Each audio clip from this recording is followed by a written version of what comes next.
안녕하세요. 어제 프로미스 공동체교회 설교 말씀 같이 좀 더 깊이 얘기 나눠보고 싶다고 하셨죠? 요한계시록 22장 13절에서 15절, 자기 두루마기를 빠는 자, 이 제목이었네요. 지난 6주 동안 복 있는 자 시리즈 하셨는데 그 마지막 7번째 복에 대한 거였다고요? 네, 맞습니다. 이게 요한계시록 거의 끝부분이잖아요. 성경 전체가 말하는 복이 뭔가. 그걸 아주 그냥 꽉 압축해서 보여주는 구절들이에요. 아하. 특히 복을 주시는 분이 누구신지, 또 우리가 진짜 받아야 할 복은 뭐고, 그 복을 받으려면 어떻게 해야 하는지, 그걸 딱 명확하게 보여주죠. 짧은데 되게 강력해요. 좋습니다. 그럼 어제 들으신 그 메시지의 핵심 같이 한번 뽑아보고요. 그게 또 우리 청취자분들, 당신의 이번 한 주에 어떤 의미가 있을지, 어떻게 적용될 수 있을지 같이 찾아보면 좋겠네요. 네, 좋아요. 설교 시작이 13절 말씀이었다고 하셨어요. 나는 알파와 오메가요, 처음과 마지막이요, 시작과 마침이라. 복 주시는 분이 누구신가? 이걸 확실히 딱 짚고 넘어간 거군요. 네네. 보통은 복 자체에만 관심 갖기 쉬운데, 네. 그 복을 주시는 하나님은 어떤 분이신가? 이 근본적인 질문부터 시작한 거네요. 그렇죠. 이 말씀이 그냥 하나님이 시간의 처음과 끝에 계신다, 뭐 이런 단순한 뜻이 아니잖아요. 네. 설교에서도 딱 짚어주셨는데 이게 당신 삶 전체, 모든 순간, 그러니까 좋을 때든 힘들 때든 그 모든 것의 주관자가 하나님이시다. 이건 선포하는 거예요. 아주 강력하게. 아, 우리가 막 상황 안 좋아지면 하나님 어디 계시나? 없는 거 아닌가? 이렇게 느끼기 쉽잖아요. 바로 그 부분을 건드리는 거죠. 내 기분이나 상황 따라서 하나님 계시다 안 계시다 판단하는 거 그거 아니라고요. 그러네요. 내 인생의 시작도 마침표도 하나님이 찍으신다는 거. 그 말씀 자체가 어떤 상황에서도 날 끝까지 책임져 주시겠다. 이런 약속처럼 들린다는 그 해석이 참 마음에 와닿았어요. 네. 근데요, 사실 현실에서 어려움이 계속되면 하나님은 여전히 나의 시작과 마침이시다. 이 진리를 붙드는 게 쉽지 않잖아요. 혹시 설교에서 이런 현실적인 어려움에 대해서 좀 더 구체적인 조언 같은 게 있었나요? 설교에서는 이 구절 자체를 그냥 붙잡으라고 강조했어요. 그러니까 뭐랄까 상황을 해석하는 기준 자체를 바꾸라는 도전이었던 거죠. 기준을 바꾸라. 네. 어려움 속에서 하나님 안 계신가 봐? 이렇게 결론 내리기 전에 먼저 하나님은 알파와 오메가시다. 이 선언을 딱 붙들고 상황을 다시 보라는 거예요. 이게 믿음의 싸움이다. 약간 이런 뉘앙스였죠. 아하. 그 끝날 때까지 끝난 게 아니다. 라는 말처럼 주권자이신 하나님께 계속 시선을 맞추는 훈련이 필요하다. 뭐 이런 맥락으로 이해할 수 있을 것 같아요. 믿음의 싸움으로서 상황 해석의 기준을 바꾸는 훈련. 네, 알겠습니다. 자, 그럼 14절로 넘어가 볼까요? 자기 두루마기를 빠는 자들은 복이 있으니 이는 그들이 생명나무에 나아가며 문들을 통하여 성에 들어갈 권세를 받으려 함이로다. 여기서 말하는 궁극적인 복, 이게 뭘까요? 생명나무로 나아가는 권세, 성에 들어갈 권세. 이게 뭔가 이 땅에서 누리는 복하고는 차원이 다른 느낌인데요. 네, 정확히 보셨어요. 설교에서는 이 두 가지 권세가 바로 성경이 말하는 최고의 복이다. 이렇게 딱 정의를 내렸습니다. 최고의 복이요? 네, 생명나무에 나아간다는 건 우리가 에덴 동산에서 잃어버렸던 그 영원한 생명 있잖아요. 거기에 다시 접근할 수 있게 된다는 뜻이고요. 성에 들어간다는 건 그 하나님 나라 새 예루살렘에 들어가서 하나님이랑 영원히 같이 사는 걸 의미하는 거죠. 그러니까 이 땅에서 뭐 잠깐 성공하고 좀 평안하고 이런 거랑은 비교가 안 되는 영원한 차원의 복인 거예요. 그렇군요. 신앙의 최종 목적지가 바로 여기다. 이걸 아주 분명하게 말씀하셨어요. 우리가 보통 신앙생활의 목표를 지금 당장 내 문제 해결이나 뭐 좀 안정적인 삶 여기에 두기 쉬운데 설교는 시선을 완전히 영원으로 돌리게 한 거네요. 맞아요. 요한계시록 21장에 나오는 신부가 남편을 위해 단장한 새 예루살렘 비유도 언급하셨다고 했는데 우리가 들어갈 천국이 바로 그런 곳이고 우리는 그리스도의 신부로서 그날을 준비해야 한다. 이런 설명도 다 같은 맥락이었겠네요. 그렇죠. 그러면 지금 우리가 겪는 고난이나 영적인 싸움들이 이 영원한 소망 앞에서 좀 다르게 보일 수 있겠네요. 네, 그렇습니다. 특히 요한계시록 2장 7절 약속 있잖아요. 이기는 그에게는 내가 하나님의 낙원에 있는 생명나무의 열매를 주워 먹게 하리라. 이 말씀을 인용하시면서 이 땅에서 믿음 지키고 인내하면서 끝까지 경주를 마친 사람들한테 이 영원한 복이 얼마나 큰 기쁨이고 위로가 될 건지 그걸 강조하셨어요. 아, 우리의 싸움이 절대 헛된 게 아니다. 이런 강력한 메시지였죠. 와, 근데 여기서 진짜 흥미로운 지점은요. 이 어마어마한 영원한 복을 받는 조건이 자기 두루마기를 빠는 것이라는 거예요. 되게 일상적인 행동에 비례했잖아요. 네네. 이 두루마기는 뭘 뜻하고 빤다는 건 구체적으로 뭘 하라는 걸까요? 그냥 뭐 착하게 살아라 이런 말하고는 좀 다른 것 같은데요. 네, 설교에서는 그 두루마기를 단순한 겉옷 그 이상으로 봤어요. 한 사람의 인격 전체요. 뭐 정체성, 삶의 태도, 생각, 영적인 상태 이런 걸 다 포함하는 상징으로 설명하셨죠. 인격 전체요. 네, 옷이 그 사람의 신분이나 상태를 보여주잖아요. 그런 것처럼 우리 삶의 모습 전체가 우리 내면을 드러낸다는 거죠. 뭐랄까, 당신의 영혼의 옷이다 이렇게 생각하면 좀 이해가 쉬울 것 같아요. 영혼의 옷. 아, 그리고 빤다는 건 자기 영적 상태를 이렇게 돌아보고 깨끗하게 하는 걸 의미하는 거고요. 근데 여기서 핵심 질문은 이거예요. 뭘 기준으로 더럽다고 판단하고 씻어야 하는가? 네, 기준이 중요하죠. 설교에서는 그 기준으로 하나님의 말씀, 즉 계명을 딱 제시했어요. 말씀이 영적인 거울이 돼서 우리 상태를 비춰준다는 거죠. 아, 말씀이 거울이요. 네. 근데 되게 흥미로운 게 어떤 옛날 성경 사본에는 자기 두루마기를 빻는 자 대신에 그의 계명을 지키는 자라고 되어 있대요. 아, 진짜요? 네. 근데 설교자분은 이 둘을 딱 분리해서 보지 않고 서로 보완하는 걸로 해석하셨어요. 그러니까 계명을 지키려고 막 애쓰는 과정에서 또는 그 계명에 자기를 비춰볼 때 아, 내 모습이 이렇구나, 더럽구나 깨닫고 아, 빨아야겠다. 이 필요성을 느낀다는 거죠. 아, 그러니까 계명 지키는 거랑 자기를 돌아보고 씻는 게 연결되는 거네요. 단순히 율법 조항 몇 개 지켰다 안 지켰다 이걸 넘어서 그 말씀을 통해서 내 속사람의 상태를 점검하고 깨끗하게 하는 그 과정 전체를 말하는 거군요. 정확합니다. 예를 들어 주셨나요? 뭐 예를 들면 살인하지 말라는 계명 앞에서 나 사람 죽인 적 없으니까 괜찮아? 이게 아니라 내 마음속에 있는 미움까지 들여다보게 되는 뭐 그런 과정 말씀이신가요? 네, 바로 그거예요. 설교자분은 그런 깊이 있는 자기 성찰을 강조하셨어요.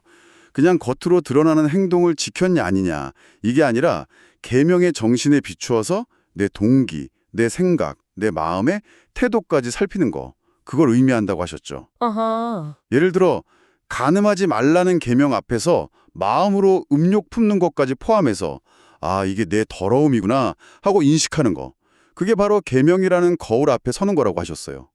그럴 때 비로소 아 진짜 빨아야 하는구나 이걸 절실히 느끼게 된다는 거죠. 그렇군요. 근데 더 깊이 들어가 보면 설교에서는 이 빤다는 행위가 결국 우리 힘으로는 불가능하다고 딱 못을 박았다고 하셨어요. 네 맞아요. 이사야서 64장 6절 우리의 의는 다 더러운 옷 같다. 이 말씀 인용하면서 인간의 어떤 착한 일이나 노력으로도 죄의 얼룩을 근본적으로 지울 수는 없다고 강조하셨다면서요. 네. 그러면 자기 두루마기를 빨라라는 이 명령은 어떻게 이해해야 하는 거죠? 약간 모순처럼 들릴 수도 있을 것 같은데요. 바로 그 지점이 설교의 아주 중요한 핵심 중 하나였어요. 자기 두루마기를 빤다는 행위의 시작점이 어디냐는 질문이죠. 시작점. 네. 그 시작은 바로 내 힘으로는, 내 노력으로는 절대 이 더러움을 해결할 수 없다는 걸 철저하게 깨닫는 거. 즉, 완전한 영적 파산을 인정하는 데서 출발한다는 거예요. 내 두루마기가 지금 얼마나 더럽고 추한 상태인지를 정직하게 딱 마주하는 거. 이게 먼저 있어야 한다는 거죠. 아, 내 힘으론 안 된다는 걸 인정하는 거. 네. 그리고 여기서 자복이라는 중요한 개념이 나와요. 자복. 자복이요. 네. 이게 그냥 아, 잘못했어요 하고 시인하는 걸 넘어서요. 내 전적인 무능력함, 내 죄성을 통렬하게 인정하고 하나님 앞에 그냥 항복하는 태도를 의미해요. 항복.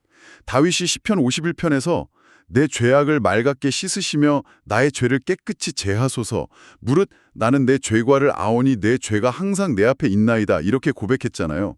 바로 그 마음인 거죠. 아, 자복. 이게 단순한 후회나 죄책감하고는 좀 다른 차원이네요. 내 힘으로는 어쩔 수 없다는 걸 인정하고 주님께 그냥 두 손 들고 나아가는 거군요. 네. 설교에서 언급된 실수하여 힘을 잃고 피곤하여 지칠 때 이 찬양 가사도 이런 맥락이었겠네요. 맞아요. 바로 그거죠. 내 자신의 연약함과 실패 앞에서 철저히 슬퍼하고 깨어지는 경험, 그게 진짜 회개의 시작이다. 이런 거죠. 쉽게 아유 괜찮아 하고 스스로 막 면죄부 주거나 합리화하려는 그런 태도를 경계하라는 메시지였군요. 맞습니다. 스스로의 힘으로 깨끗해지려는 시도를 딱 포기하고 내 상태에 대해서 진짜 애통해하면서 항복할 때, 그럴 때 비로소 하나님의 해결책으로 시선이 옮겨진다는 거예요. 아, 네. 요한계시록 7장 14절 말씀이랑 요한일서 1장 7절 9절 말씀을 근거로 딱 제시하셨죠. 어린 양의 피에 그 옷을 씻어 희게 하였느니라. 또 그 아들 예수의 피가 우리를 모든 죄에서 깨끗하게 하실 것이요. 우리가 우리 죄를 자백하면 그는 미쁘시고 의로우사 우리 죄를 사하시며 우리를 모든 불의에서 깨끗하게 하실 것이요. 네. 즉 자기 두루마기를 빠는 유일하고 효과적인 방법은 예수님의 보혈을 의지하는 것뿐이다. 이 결론에 이르는 거죠. 결국 자기 두루마기를 빤다는 게 내가 내 노력으로 막 빠는 게 아니라 내 더러움을 인정하고 예수님의 피로 씻김 받는 것 자체를 의미하는 거군요. 그렇죠. 내가 하는 행위는 자복이고 실제 깨끗하게 되는 건 예수님의 피로 이루어지는 거네요.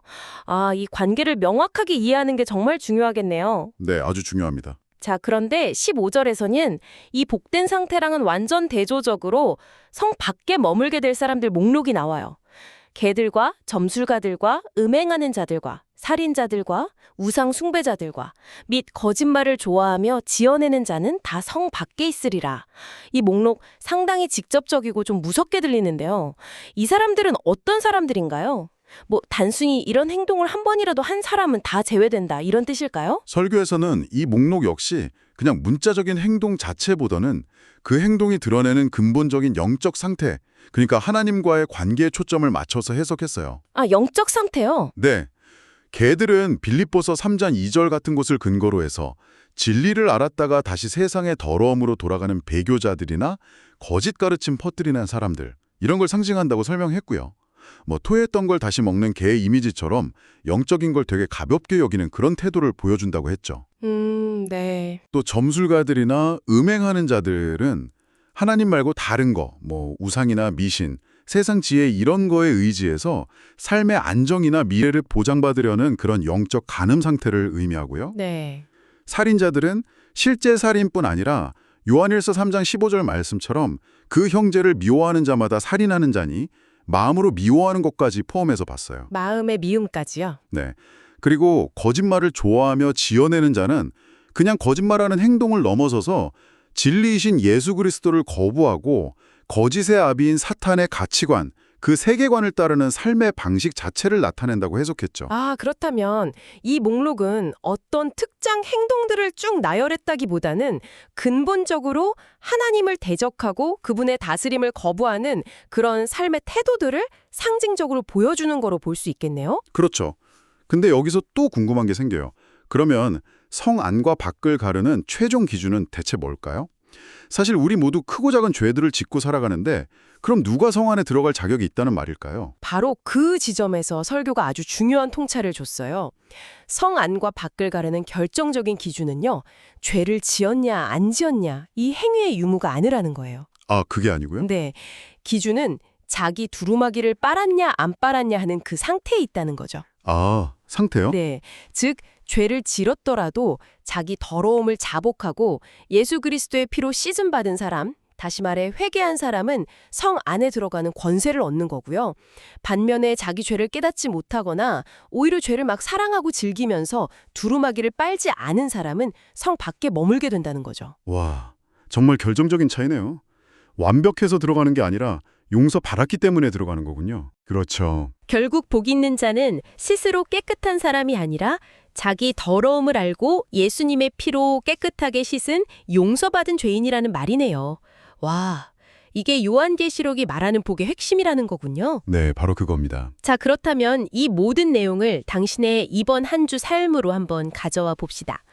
설교 마지막에 던져진 질문들 우리도 스스로에게 한번 던져볼 필요가 있겠어요. 네. 나의 영혼의 두루마기는 지금 어떤 상태인가? 혹시 내가 반복해서 짓는 죄의 얼룩들, 이거 뭐 대수롭지 않게 여기거나 너무 익숙해져서 합리화하면서 그냥 내버려 두고 있지는 않은가?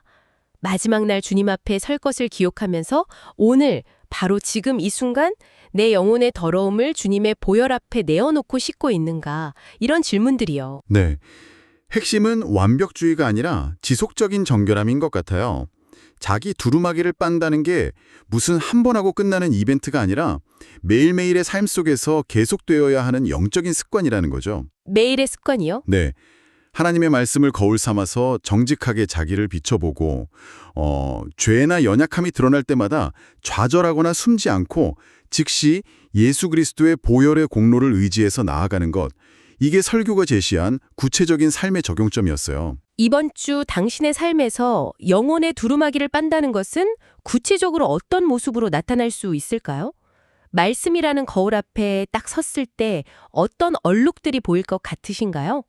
그리고 그 얼룩들을 발견했을 때 낙심하기보다 자복하는 마음으로 당신의 시작과 마침이 되시는 주님께 한번 나아가 보시는 것은 어떨까요? 오늘 우리는 어제 들으신 설교를 통해서 성경이 말하는 최고의 복, 그러니까 영생과 하나님 나라에 들어가는 그 권세는 자기 두루마기를 빤 자에게 주어진다는 걸 확인했습니다. 네. 그리고 그 유일한 방법은 우리 인간의 노력이 아니라 오직 예수 그리스도의 피를 의지하는 진정한 회개, 즉 자복에 있다는 걸 다시 한번 새겼고요. 죄가 없어서가 아니라 죄를 고백하고 용서받았기 때문에 누리는 복. 이 사실이 우리에게 참 큰 위로가 되면서 동시에 매일 주님 앞에 나아가야 할 이유를 주는 것 같아요. 그렇죠. 바로 그 자복의 자리야말로 하나님의 은혜가 가장 강력하게 임하는 장소일 겁니다. 네. 혹시 이번 주에요, 당신의 일상 속에서 아, 이게 내 두루마기의 얼룩이구나 하고 발견하게 되는 그런 순간이 있다면 그걸 어떻게 주님의 보혈 앞으로 가져가시겠습니까? 그 과정을 한번 구체적으로 상상해 보시는 것으로 한 주를 시작해 보시면 어떨까요?